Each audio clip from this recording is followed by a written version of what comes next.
Jangan lupa subscribe YouTube channel Official iNews dan nyalakan loncengnya.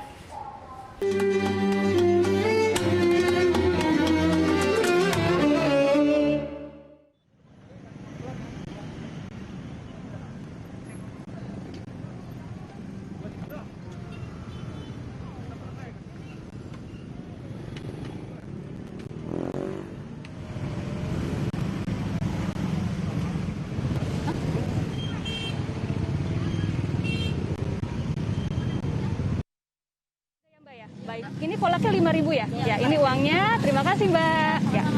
Assalamualaikum warahmatullahi wabarakatuh. Selamat sore pemirsa. Kembali lagi di Cahaya Ramadan bersama saya Syafati Suryo. Nah, saya baru saja berbelanja takjil untuk berbuka puasa nanti. Ada kolak dan juga gorengan. Ya pemirsa, kali ini saya menyapa Anda langsung dari Kanal Banjir Timur di kawasan Jakarta Timur. Salah satu lokasi yang menjadi favorit warga untuk ngabuburit menunggu waktu berbuka puasa tiba. Di sini pemirsa, warga bisa berbelanja aneka jenis takjil untuk berbuka puasa nanti. Selain takjil, ada juga aneka minuman, makanan, kemudian selain itu tersedia juga berbagai penjual yang menjajakan aneka dagangan seperti pakaian, tas, sepatu, hingga perabotan rumah tangga.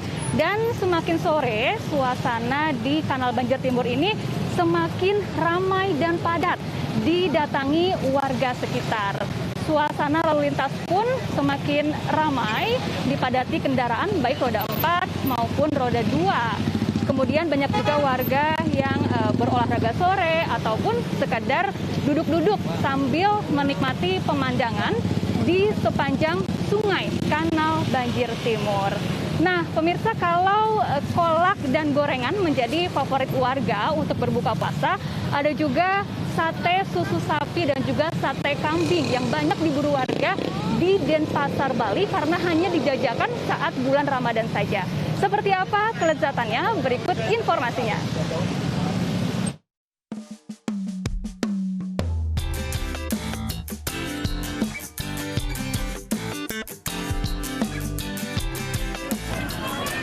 Pasar Ramadan Kampung Wanasari Denpasar, Bali tiap tahun selalu ramai pengunjung.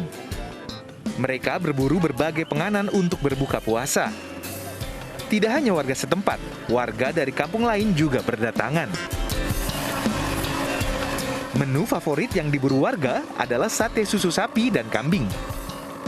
Kuliner susu sapi dan kambing ini merupakan hidangan buka puasa khas Bali yang berasal dari puting susu sapi dan kambing. Gimana ya, itu yang dicari-cari sih Mas kalau setiap puasa. Jadi pasti nyempetin ke sini. Atau saya rasanya tuh unik gitu, enak kok. Wajib dicoba banget sih.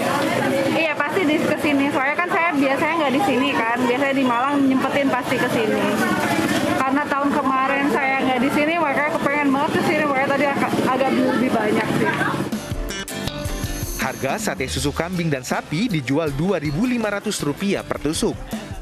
Walaupun banyak jajanan takjil yang dijual, namun sate susu tetap menjadi pilihan warga di Pasar Ramadan di kawasan Kampung Jawa Denpasar. Dari Denpasar, Bali, Muhammad Muhyiddin, iNews melaporkan.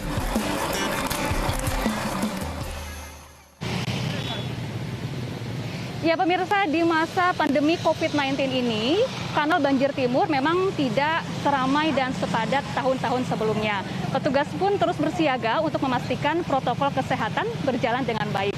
Saya akan mengajak Anda berbincang bersama salah satu penjual makanan di sini. Ada penjual sate taichan, yaitu sate ayam yang menggunakan bumbu bawang putih, kemudian disajikan menggunakan sambal yang pedas. Ya, selamat sore Ibu. Sore. Dan Ibu siapa? Gita. Ibu Gita. Ibu Gita berjualan sate taichan sudah sejak kapan, Bu? Dari 2017. 2017. Berjualan sate taichan hanya di bulan Ramadan saja atau di hari-hari lain juga? Setiap hari.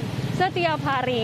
Nah, kalau di bulan puasa seperti ini, dalam satu hari bisa berapa sate yang terjual? Berapa tusuk, Bu? Satu hari minimal 200 tusuk. Minimal 200 tusuk. Wah, berkah Ramadan sekali ya Bu ya. Baik, ini berapa harga per tusuk ya Bu? Per porsinya 22.000. 22.000. Kalau begitu saya bungkus 2 porsi Bu untuk saya bawa pulang ke rumah untuk oleh-oleh keluarga di rumah. Sukses terus ya Bu, sehat selalu. Terima kasih. Nah, pemirsa, saya ingin sedikit bercerita juga tentang Kanal Banjir Timur yang dibangun di masa penjajahan Belanda. Kanal Banjir Timur dibangun untuk menanggulangi banjir ibu kota. Sama seperti Kanal Banjir Timur, Masjid Cut Mutia di Jakarta Pusat juga dibangun di era kependudukan Belanda. Dahulunya Masjid Cut Mutia ini berfungsi sebagai kantor kereta api dan juga pernah menjadi kantor pos pada masanya. Seperti apa keunikan Masjid Cut Mutia di Jakarta Pusat? Berikut liputannya.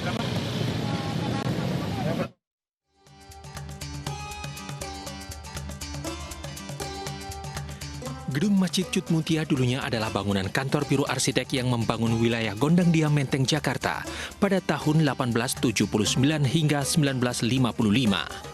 Sebelum difungsikan sebagai masjid, bangunan ini pernah digunakan menjadi kantor pos, kantor kereta api Belanda, dan kantor Angkatan Laut Jepang pada tahun 1942 hingga 1945. Sebelum bernama Masjid Cut Mutia, masjid ini bernama Yayasan Masjid Al-Jihad. Masjid Cut Mutia yang masih beroperasi hingga kini masih tetap mempertahankan eksterior dan interior peninggalan zaman Belanda seperti kaca dan bentuk masjid yang berbentuk kotak pada kubah di atas masjid. Kalau bentuknya ini masih asli semua. Seperti ada papan-papan di tiap pinggiran tembok itu masih begitu. Cuman mungkin catnya aja yang ganti. Dan lantainya juga tadinya bukan berbentuk keramik, malah bolong-bolong saat itu ketika saya datang sini. Kalau mau nyapu itu mesti disiram dulu pakai air biar nggak ngebul. Karena dulu kotor sekali. Alhamdulillah sekarang setelah ada kepengurusan yang baru, bisa seperti ini. Allahu Akbar, Allahu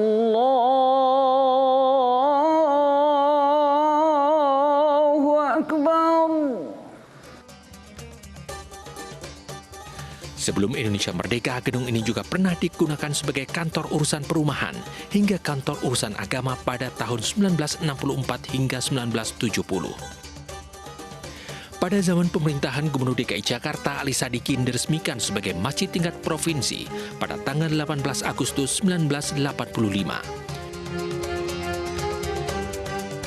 Di Masjid Cut Mutia, arah kiblatnya tidak lurus seperti masjid lainnya, melainkan menyamping karena bangunan aslinya yang tidak searah kiblat.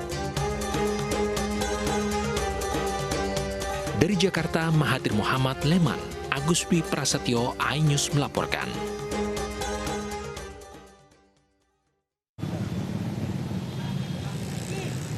Ya, pemirsa, selain makanan, minuman di Kanal Banjir Timur juga tersedia atau banyak sekali penjual yang menjajakan aneka kebutuhan sandang seperti kerudung dan juga mukena. Di sini tersedia berbagai macam model dan warna yang bisa Anda beli untuk sholat tarawih ataupun untuk hari raya Lebaran nanti.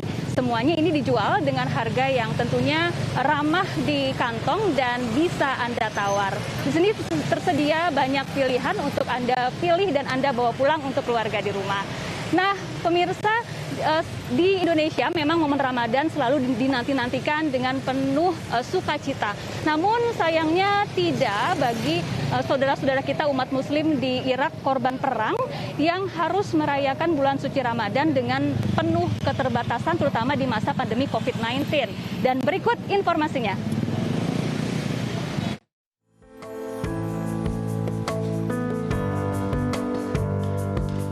Muhammad menyiapkan makanan berbuka puasa untuk ketujuh anaknya setelah seharian berpuasa. Muhammad seorang ibu tunggal dan 7 anaknya baru pindah ke kota Mosul, Irak karena dipaksa meninggalkan pengungsian setelah tinggal selama bertahun-tahun. Tapi mereka tidak bisa kembali ke kampung halamannya yang hancur karena perang. Muhammad tinggal di sebuah rumah yang dipinjamkan oleh orang dermawan. menjadi seorang ibu tunggal setelah suaminya hilang saat operasi militer pembebasan Mosul dari tangan ISIS tahun 2016. Muhammad harus berjuang untuk memberikan makanan bagi 7 anaknya. Mengharapkan keajaiban bulan suci Ramadan, yaitu bisa berkumpul bersama suaminya. والضمين ونتمنى انه اطفالي يستقبلون ابوهم بالعيد ويقعدون بحضنه، هذا كل امنيتي. اما كلها هاي اللي سولفتها ما تهم، سواء الاكل سواء الشرب كل شيء ما يهم.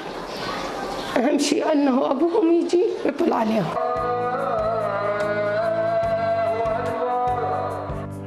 Pengungsian Hammam Al-Alil tempat keluarga Muhammad bernaung selama bertahun-tahun dipaksa dibubarkan oleh pemerintah Suriah. Para pengungsi pun terkatung-katung tanpa tempat tinggal.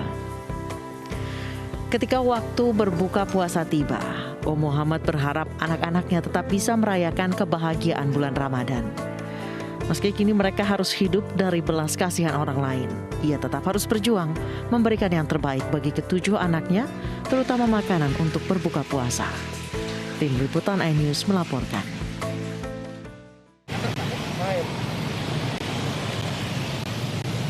Ya pemirsa, beberapa menit lagi jelang berbuka puasa, saya mulai kehausan nih pemirsa. Saya ingin membeli sesuatu yang dingin-dingin untuk menyegarkan, melepaskan dahaga saya saat berbuka puasa nanti. Ada penjual es buah di Kanal Banjir Timur. Selamat sore Pak. Sore. Dan Bapak siapa? Pak Sudarno. Ya Pak Sudarno, ini jualan es apa aja nih Pak hari ini Pak? Es buah dan es. Baik, dalam sehari bisa terjual berapa gelas es buah Pak? Ya inilah, lihat situasi kondisi mendung. Kalau ya bisa habis. Baik, di masa pandemi ini perbedaannya apa Pak yang Bapak rasakan Pak saat berjualan di bulan Ramadan? Pembeli berkurang karena ya faktor ekonomi, ada yang nggak kerja, jadi mengingat kali kiri. Baik, jumlah pembeli berkurang ya Pak ya? Oke, ini berapa Pak harga per gelasnya Pak? 5.000. Kalau begitu saya beli 5 gelas Pak untuk saya bawa ke rumah. Saya mau es yang ini yang ada buah naganya dan juga es belewah 1. Oke, baik. Terima kasih, Pak. Ya, pemirsa dan Anissa, selesai sudah jalan-jalan saya, ngabuburit saya sore ini sambil menunggu waktu berbuka puasa. Tadi saya sudah membeli sate taichan dan juga es buah dan juga membeli kerudung untuk hari raya nanti. Nah, Anissa dan pemirsa, lokasi Kanal Banjir Timur bisa menjadi alternatif Anda untuk ngabuburit sambil menikmati hiburan yang murah meriah bersama keluarga dan juga rekan-rekan. Bisa sambil berolahraga sore, sambil menunggu waktu berbuka puasa, berburu takjil maupun berbelanja. Nah, Anissa mungkin ingin dibawakan apa oleh saya dari Kanal Banjir Timur untuk berbuka puasa nanti? Saya kembalikan ke Anda di studio.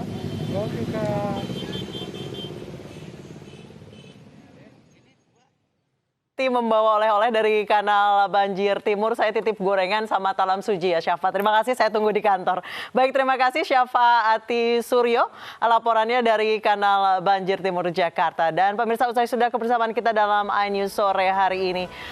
Saya Anissa Dasuki mewakili teman-teman yang bertugas mengucapkan terima kasih atas kebersamaan Anda dan selamat berbuka puasa bagi Anda yang menjalankan ibadah puasa. Sampai jumpa.